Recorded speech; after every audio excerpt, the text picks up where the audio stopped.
नमस्कार दोस्तों, आपका फिर से स्वागत है आपके अपने एजुकेशनल चैनल में।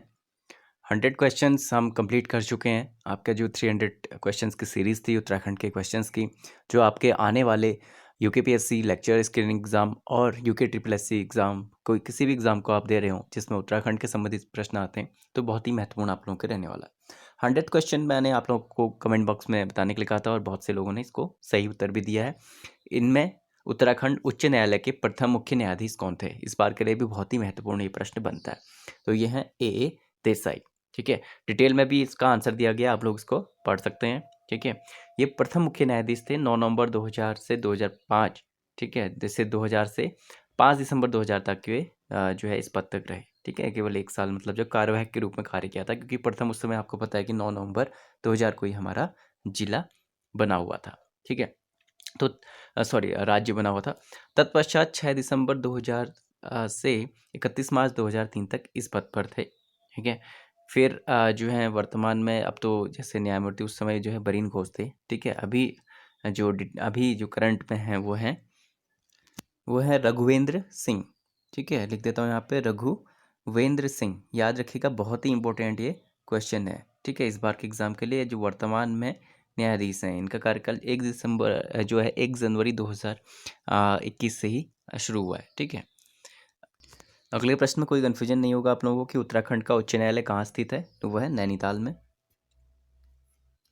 और दोस्तों, आप लोग इस एग्ज़ाम की तैयारी कर रहे हैं उत्तराखंड के, तो कृषि वाले में बहुत ही ध्यान देना, क्योंकि इसमें कभी कभी आंकड़ों से संबंधित और कुछ कठिन प्रश्न भी इसमें आ जाते हैं। ठीक है, जैसे एक क्वेश्चन ये आया है कि जैव कृषि, ऑर्गेनिक और बायो फार्मिंग को प्रोत्साहित करने के लिए किस राज्य ने अपने को जैव राज्य घोषित किया है? तो ने ही खुद को जैव राज्य जो है घोषित किया है। ठीक है, अगला है उत्तराखंड में कृषि योग्य भूमि है लगभग। देखिए, परसेंटेज वाले क्वेश्चन भी पूछे गए हैं लास्ट ईयर, तो इनको जरूर अच्छे से देखिएगा। तो कृषि योग्य भूमि जो है वो 13% है। ठीक है, तो क्योंकि प्रश्न में जो पूछा गया है वो आपको देखिए कि 20, 15 और 50 और 13 है। ठीक है, तो आप देखें कि प्रांत में कुल कितना है, जो है 64.79% भूभाग पर क्या है, वन क्षेत्र है। 35.21% भूभाग पर अन्य भूमि है, जिसमें जो कृषि हेतु मात्रा कितनी है, 12.75%। ठीक है, 2009-10 के नवीनतम आंकड़ों के आधार पर उत्तराखंड में कुल प्रतिवेदित क्षेत्रफल जो है 56.72 लाख जो है हेक्टेयर में से 7.41 लाख हेक्टेयर, लगभग 14% जो है कृषि भूमि हो गया है। ठीक है, यहाँ पर 13 जो है सबसे करीबन दिया गया था, तो आपने 13 में इसको सही करना है। ठीक है, इसको ध्यान में रखिएगा। अगला देखिए, निम्नलिखित कथनों पर विचार कीजिए। उत्तराखंड के लोगों का मुख्य व्यवसाय कृषि है, बिल्कुल है। 90% जनसंख्या कृषि पर निर्भर है। तो यहाँ पे देखिए दोनों ही जो है ए और आर दोनों सही हैं, और आर एक ही सही वाक्य है। आपको पता होगा कि मुख्य व्यवसाय कृषि है, ये कभी कभी प्रश्न भी पूछ देता है। ठीक है, और 90% जनसंख्या जो है कृषि पर निर्भर है, तो दोनों ही सही है। अगला प्रश्न देखिए, उत्तराखंड का मुख्य व्यवसाय क्या है? देखिए, प्रश्न पूछा गया है गत वर्षों में, तो आगे भी आ सकता है। कृषि जो है सही उत्तर है। अगला है कथन और, ठीक है, रीजनिंग से। गढ़वाल में सीढ़ीदार कृषि पारिस्थितिकी मित्र है। ठीक है, यह पहाड़ी ढालों पर भूमि तथा जल संरक्षण का समुचित उपाय है। तो यहाँ पे दोनों ही सही हैं।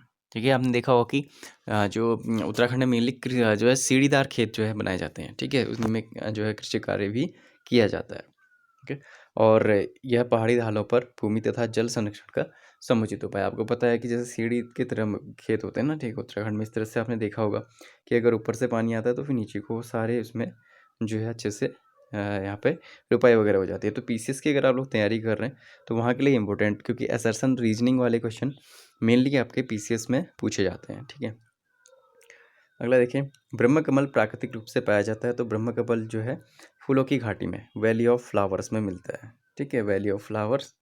और इससे रिलेटेड एक क्वेश्चन और है कि इसको वर्ल्ड ऑफ हेरिटेज में यानी कि विश्व विरासत में कब शामिल किया गया था? सन 2005 में। यह प्रश्न आया था आपका यूकेपीएससी में। ठीक है, तो इसको जरूर देखिएगा। वैसे तो ये पंच केदार में मिलता ही है, सहस्त्रताल में, नंदीकुंड, केदारनाथ, फूलों की घाटी और सतोबंध नामक स्थानों में पाया जाता है, ऊंचाई में मिलता है। ठीक है, उत्तराखंड में जड़ी बूटियों से प्राप्त होने वाली किस्में जो है लगभग 500 किस्में जो है मिलती हैं। ठीक है, जड़ी बूटियों से जो प्राप्त होती हैं 500 किस्में हैं, बहुत ज़्यादा इनका नंबर है। ठीक है, ध्यान रखिएगा। इनका विवरण जो है आपको आयुर्वेद ग्रंथ चरक संहिता में मिल जाएगा और रामायण में भी मिल जाएगा। ठीक है, अगला प्रश्न है नंद राज जात यात्रा। बहुत ही इंपॉर्टेंट क्वेश्चन है, इसको मार्क कर लीजिएगा, लिख लीजिएगा। में कासुआ से होमकुंड, ठीक है, कासुआ से होमकुंड की दूरी तय की जाती है लगभग 280 किलोमीटर। तो ये भी ध्यान रखिएगा कि हो सकता है ऐसे प्रश्न पूछ ले कि कहाँ से कहाँ की दूरी जो है तय की जाती है, तो कासुआ से होमकुंड में, ठीक है। इसको मैं डिटेल में बता देता हूँ कि आध्यात्मिक चेतना तथा सांस्कृतिक विरासत की प्रतीक नंदा देवी राजजात यात्रा एशिया महाद्वीप की सबसे लंबी धार्मिक यात्रा है। ये भी ध्यान रखिएगा कि सबसे लंबी ये धार्मिक यात्रा है, ठीक है। उत्तराखंड की आराध्य नंदा देवी की यह यात्रा 280 किलोमीटर की होती है। कितनी लंबी है? 280 किलोमीटर पैदल यात्रा है। राजजात यात्रा के दौरान नंदा देवी अपने मायके से ससुराल जाती है। तो ये मतलब कभी प्रश्न इसलिए भी पूछते रहता है कि कौन सी यात्रा जो है कुमाऊं और गढ़वाल को सांस्कृतिक रूप से जोड़ती है, ठीक है। तो ये वो यात्रा है, दोनों स्थानों में होके जाती है। राजा जी राष्ट्रीय पार्क एक प्राकृतिक आवास है, आपने देख लिया होगा इसका उत्तर एशियाई हाथी का, ठीक है। ये बहुत ही इंपॉर्टेंट क्वेश्चन है। राजा जी राष्ट्रीय पार्क देहरादून एवं हरिद्वार के मध्य धौलखंड पर स्थित है। यह एशियाई हाथी के लिए आवास के लिए प्रसिद्ध है। कभी आप देहरादून गए हो तो आपने देखा हो कि आते जाते कभी कभी वहाँ पे रोड में भी हाथी आपको देखने को मिलेंगे, क्योंकि वो आसपास का ही एरिया है उसके, ठीक है, राजा जी राष्ट्रीय पार्क का, ठीक है। इसलिए जो है वहाँ पे ईजिली आपको याद हो जाएगा। नेक्स्ट क्वेश्चन देखिए, निम्न में से कौन सा वन्यजीव संरक्षित क्षेत्र टाइगर रिजर्व है, ठीक है। टाइगर रिजर्व कॉर्बेट राष्ट्रीय उद्यान, ठीक है। आपको पता ही है कि टाइगर को सेव करने के लिए कॉर्बेट राष्ट्रीय उद्यान पे प्रोजेक्ट टाइगर भी चलाया गया था। प्रोजेक्ट टाइगर कब चलाया गया था? 1973। ये आपके जीके के क्वेश्चन के लिए बन जाएगा, ठीक है। और यहाँ पर देखिएगा कि उत्तराखंड में वन्य जीवों को संरक्षण के लिए 11 मई 1935 का पहला राष्ट्रीय पार्क रामनगर में खोला, जिसका नाम जिम कॉर्बेट पार्क था। तो स्वतंत्रता से पहले का कौन सा पार्क था, ये भी कभी कभार जाता है, तो वो है आपका जिम कॉर्बेट पार्क, ठीक है।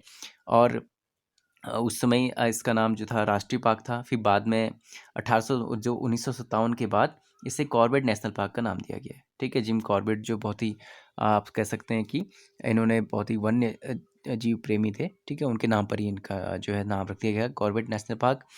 और ये 520 वर्ग किलोमीटर में, ठीक है, 520.82 वर्ग किलोमीटर में स्थित है। देश का पहला राष्ट्रीय उद्यान भी है। ये भी क्वेश्चन पूछा था, देश का पहला राष्ट्रीय उद्यान कौन सा है, तो वह जिम कॉर्बेट राष्ट्रीय उद्यान, ठीक है।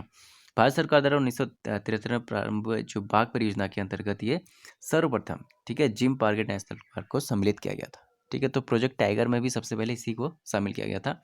और अन्य जीव जो है इसमें आपको वन्यजीव हाथी मिल जाएंगे, बाघ, जंगली सुअर, मगरमच्छ, ठीक है, घड़ियाल, अजगर, चीतल आदि, काकड़, सांबर आदि पाए जाते हैं, ठीक है। पक्षियों की भी 570 प्रजातियां हैं। कभी कभी हो सकता है आ जाए डिटेल में पढ़ने के लिए पीसेस की, अगर आप लोग तैयारी कर रहे हैं, ठीक है।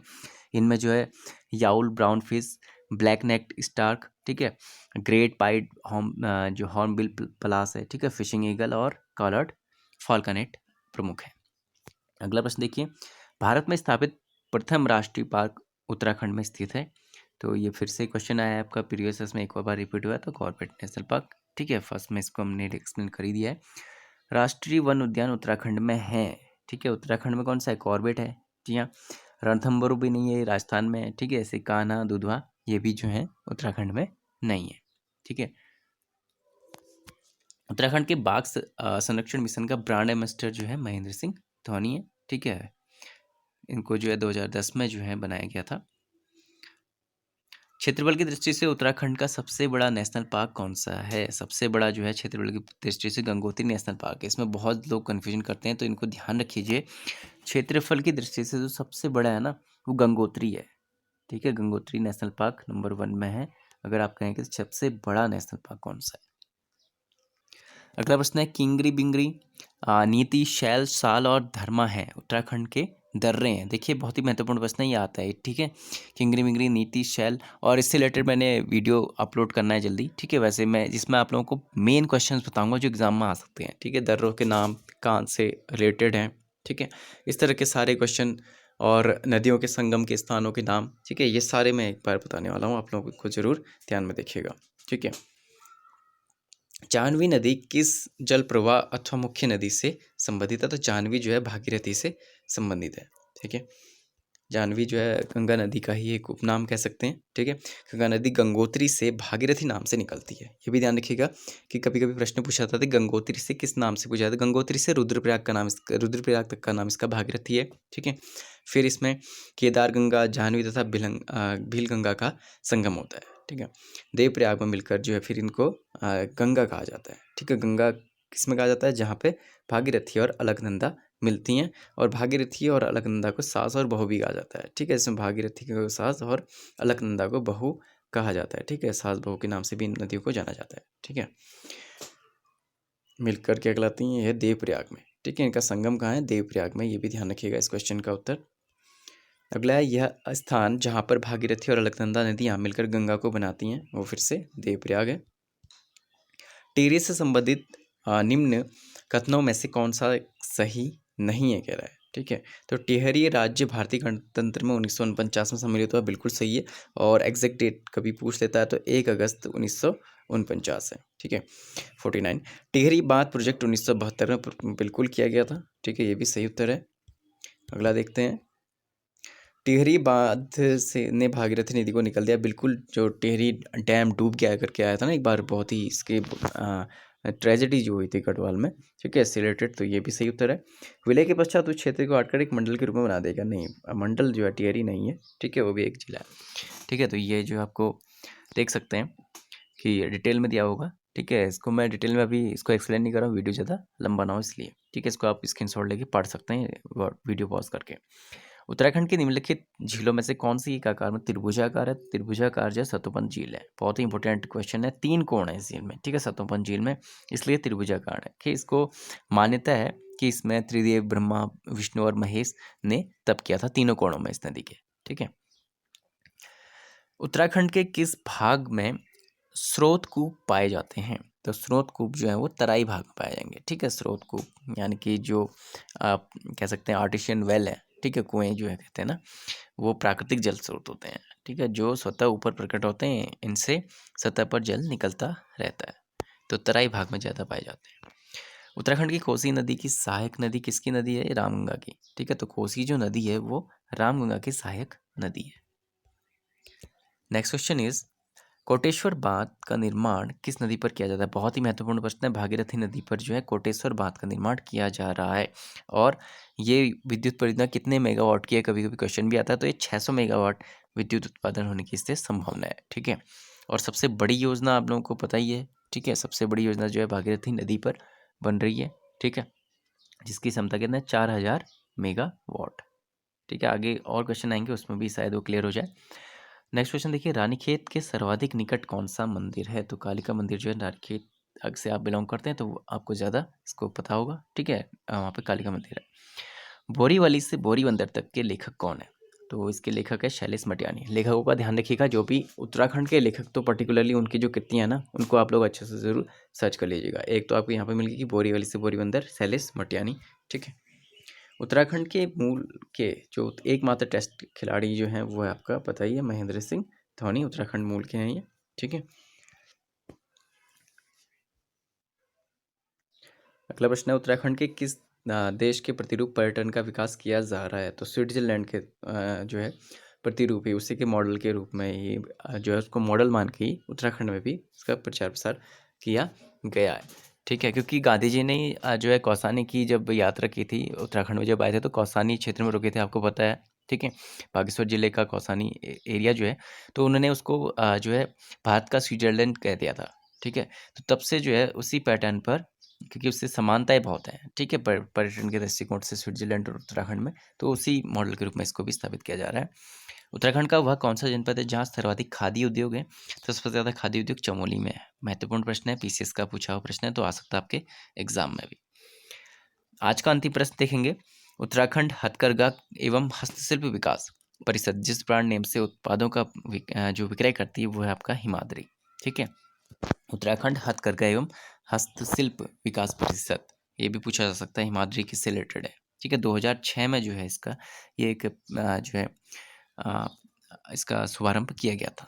ठीक है, अगला प्रश्न है आप लोगों के जनरल नॉलेज के लिए, यानी कि आप लोगों को कमेंट बॉक्स में इसका आंसर जरूर देना है कि उत्तराखंड में सर्वप्रथम कौन सा समाचार पत्र प्रकाशित हुआ था। यहाँ से आगे क्वेश्चन मैं नेक्स्ट वीडियो में लेकर आऊँगा। वीडियो कैसा लगा? अच्छा लगा तो जरूर लाइक कीजिएगा और शेयर कीजिएगा ज़्यादा से ज़्यादा। जो भी आपके एस्पिरेंट तैयारी कर रहे हैं उत्तराखंड एग्ज़ाम्स की, किसी भी प्रकार के स्टेट लेवल के एग्ज़ाम की अगर आप तैयारी कर रहे हैं, तो यहाँ पे ये क्वेश्चन आपके महत्वपूर्ण रहने वाले हैं। इसके अलावा आपके कोई छोटे भाई बहन अगर नीट की तैयारी कर रहे हैं, तो केमिस्ट्री बायो के लेक्चर भी इसमें अवेलेबल हैं, कुछ क्वेश्चन हैं इंपॉर्टेंट। और इसके अलावा आप लोग सी टेट टेट कोई भी एजुकेशन संबंधित एग्ज़ाम की तैयारी कर रहे हैं, ठीक है, तो ये चैनल आप लोग के लिए बेस्ट रहने वाला है और आगे भी आपको इस तरह की वीडियोस मिलते रहेंगे। तो मिलते हैं आपसे नेक्स्ट वीडियो में। Thank you.